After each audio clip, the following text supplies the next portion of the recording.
one of the predictable things This is our pinball room.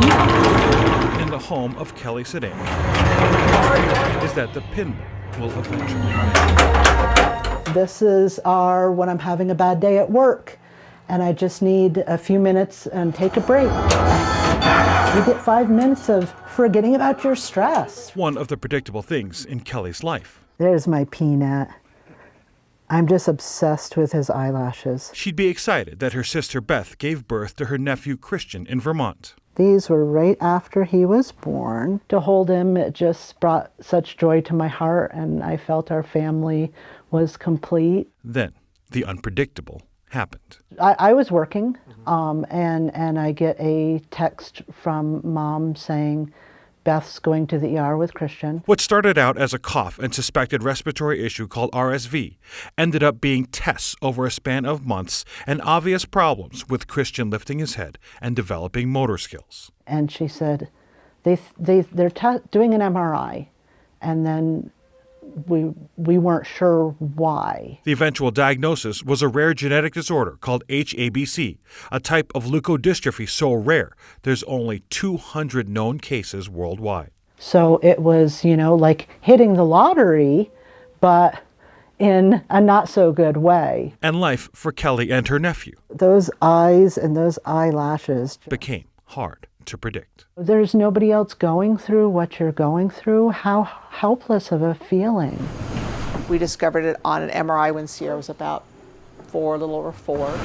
One of those rare cases is Sierra Cummins, who lives in Thornton with her grandmother, Janet Jubinville. Well, when they first diagnosed it, Sierra was the 5th person in the United States to be diagnosed with it and the 7th in the world. HABC is caused by an unpredictable genetic mutation, and the effects get worse over time. You're suddenly faced with grieving the future, grieving what's going on now, fearful, is something going to happen right away? How's it going to happen? What's going to happen? And they just had no answers. But Janet did. We're going on to horse therapy, right? Yeah? Yeah. Is that the highlight of the day today? Yeah. Sierra is an incredibly happy person. She understands what's happening. For the next 12 years, she enrolled Sierra in baseball, ballet, cheerleading, and she won trophies for it. It helps her feel included in the world. We don't focus on what can she not do. We focus on what can we do or how can we make it work for her. We try to give her every opportunity a typical child has. They refuse to let the genetic disorder define Sierra. She's not a disease, she's a child. A child who Janet believes should be thinking about living instead of about dying. We just live kind of in the day, in the moment. We don't worry about what's going to happen in a year, what's going to happen in 6 months. This girl is not letting leukodystrophy settle her down, keep her down.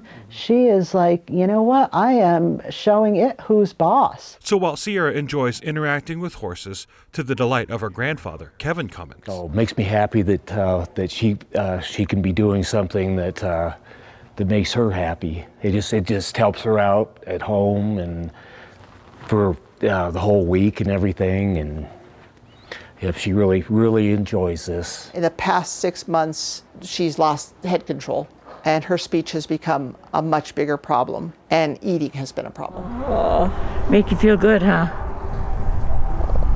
Yep. She is showing life doesn't have to be predictable. It just has to be life, even with hypomyelination atrophy of the basal ganglia of the cerebellum, HABC. To know that she's 16 and doing all this, it really does. It really gives us so much hope for the future. The future for Christian. I think about it every day. I think about it many, many times a day. With dreams that someday, maybe he can enjoy his auntie's pinball room. And that would be just nice to have him here in my house. With photojournalist Byron Reed. Nelson Garcia, 9 News.